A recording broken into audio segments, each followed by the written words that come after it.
się nie łodzioła, idzie wyscy zdoła, ja się nie łodzioła. Ino zopaseckie, bok się nie spodzioła. Poles are the indigenous people of Poland. It is a country in Eastern Europe. The Polish people belong to the group of Western Slavs. It includes a number of ethnic groups that are descendants of ancient Slavic tribes. Close to it are Slovaks, Czechs, Lusatians. Holidays and customs of Poles are similar to those of Russians. There are also many similarities in the way of life. Poles are one of the most contradictory nations. While they were saviors and benefactors for some nations, others remember their power with horror. These ambitious Slavs are used to the power of their state, which in the past centuries did not count with anyone. These are the peculiarities of the Polish character. Anthropologists note that the Poles are one of the most intelligent Slavic peoples. Representatives of this nation most often have blonde hair and blue or gray eyes. But historically, it is known that Polish beauties more than once captivated even powerful monarchs with their beauty. Poles are quite a large nation. All its representatives are about 55 million people. Most Poles live in Poland. They make up 90% of the total population. That is about 37 million people. In the 19th century, there was a mass emigration of Poles to countries near and far. Therefore, the settlement area of the people is very wide. A large number of ethnic Poles live on the North American continent. The distribution is as follows: USA, $9,400,000. Germany, $2,000. Brazil, $1,800,000. France, Argentina, $1,000 each. Canada, Australia, $900,000 each. Great Britain, $500,000. Belarus, $300,000. Lithuania, $200,000. Ukraine, $140,000. People living in Poland speak the Polish language. It is a member of the Indo-European language family, the Lechitic subgroup of the West Slavic language group. The Polish name for the people is Polacy. Since the Middle Ages, the population of modern Poland has been called by the word Loks. Ancient chroniclers united many Slavic tribes under this term. This name was given to Poles by their neighbors: Czechs, Hungarians, Russians. Tatars, Turks called the country Ljubljana. Linguists believe that the term Pole was used to name people who lived in the fields. The name Liak, according to historians, comes from the word liad, which means people, i.e., a person who was not engaged in farming, unlike a Pole, but in hunting and herding. In the middle of the 10th century, Prince Mieszko V, who ruled over several Western Slavic tribes, decided to strengthen his power. He converted to Latin Rite Christianity and married Dubravka, a princess of Bohemia. This is considered the symbolic beginning of Polish statehood. Poland became a Christian country, joined Western culture, and came under the patronage of the Pope. Mieszko's son, Boleslaw I Brave, completed the process of forming the country, conquering a considerable territory, and spreading Christianity among those who could not be baptized by his father. For his services, Boleslaw was elevated to the throne and became the first king in Polish history. This happened only a few years before his death, but in 1025, Poland became a kingdom. The Mieszko dynasty ruled Poland until the end of the 14th century, when its last representative died. Poland had to look for a new king, and after a brief political romance with Hungary, the Polish Queen Jadwiga married the Lithuanian Grand Duke Jagiello, beginning a long union between the two nations. In 1569, the Union of Lublin resulted in the creation of a single country, the Polish-Lithuanian federal state known as the Polish-Lithuanian Commonwealth. About 150 years from the beginning of the 16th century to the first decades of the 17th century have gone down in Polish history as the Polish Golden Age. The country established a democratic monarchy as its form of government. Poland became one of the first multicultural states in history where minority rights were protected by law. The Polish-Lithuanian Commonwealth was one of the largest and most influential political and cultural entities in Europe. In the middle of the 17th century, this great political entity began to weaken. As a result of the strengthening positions of Tsarist Russia, the Kingdom of Prussia and Sweden, as well as the struggle of the Ukrainian Cossacks for independence, the territory and political importance of the Polish-Lithuanian state began to diminish. Numerous conflicts among the nobility destabilized the internal situation of the country and increased its vulnerability. As a result, during the 100 Years of War, the country's prosperity was shaken, its population significantly decreased, and a period of decline in culture and science began. The Swedish Flood, a devastating Swedish invasion in 1655-1660, as well as the policies of neighboring powers that used internal Polish conflicts to keep the country unstable, threatened the existence of an independent Poland. The only salvation for the Polish state was fundamental reform. In 1764, Stanislaw August Poniatowski was elected as the new king, but he came to power with the support of the Russian Empress Catherine.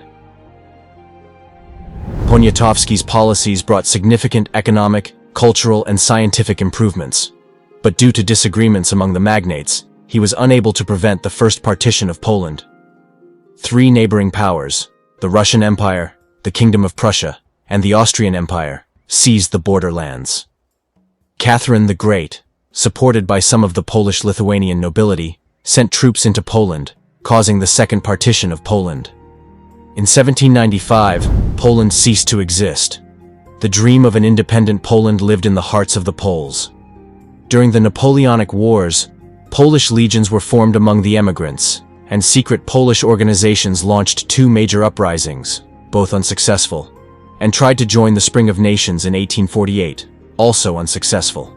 Polish was banned in some areas, developed social reforms, and continued to defend the Polish question in the courts of the opponents of the aggressor countries that had divided Poland.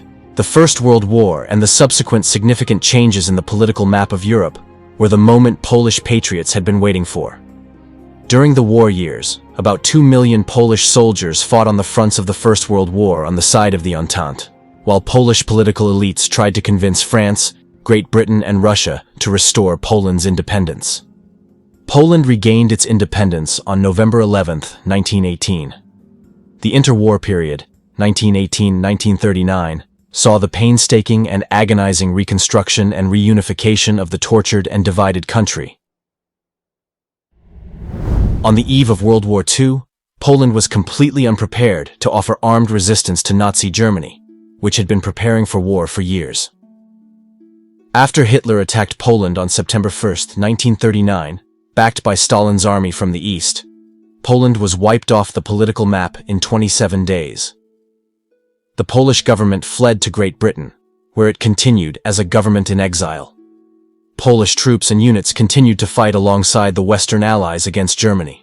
For example, Poles were instrumental in winning the Battle of Britain and breaking the Enigma Code. Poles organized the largest underground army in European history, the Armia Krajowa. After the war, Poland was back on the map, but fell under the influence of the Soviet Union and was forced to accept communism as the dominant political doctrine. The Polish puppet government was totally dependent on Moscow.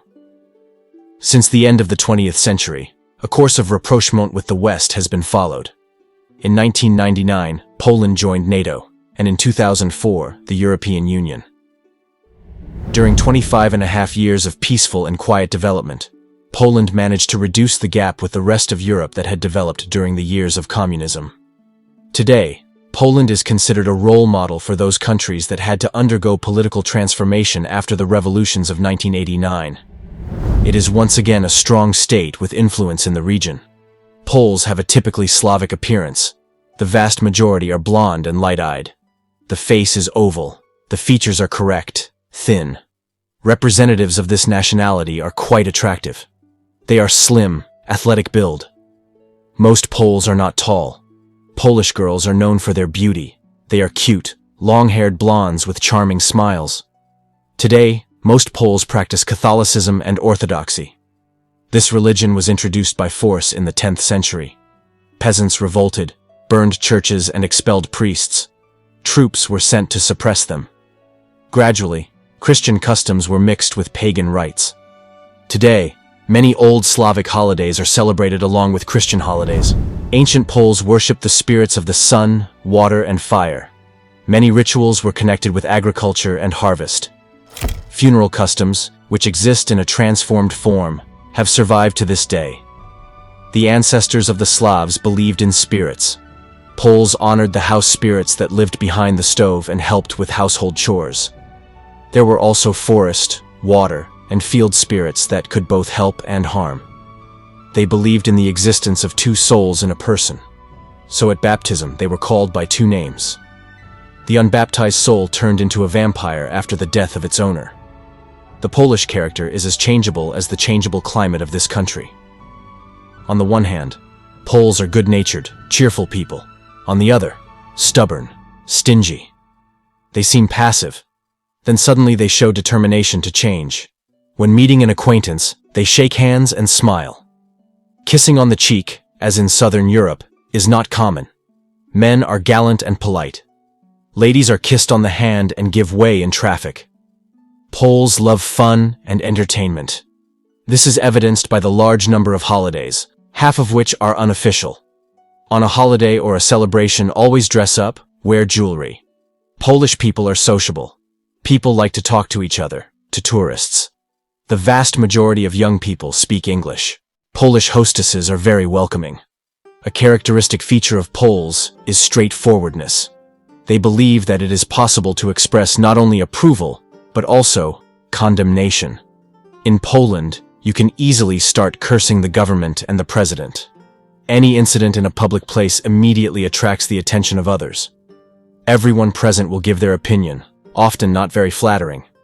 In general, when Poles complain about life, it is more out of habit.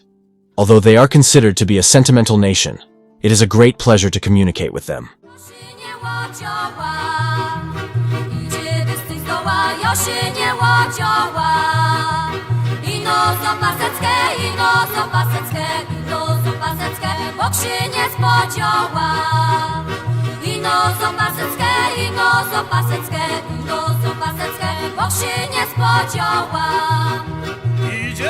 Idzie dys, stanął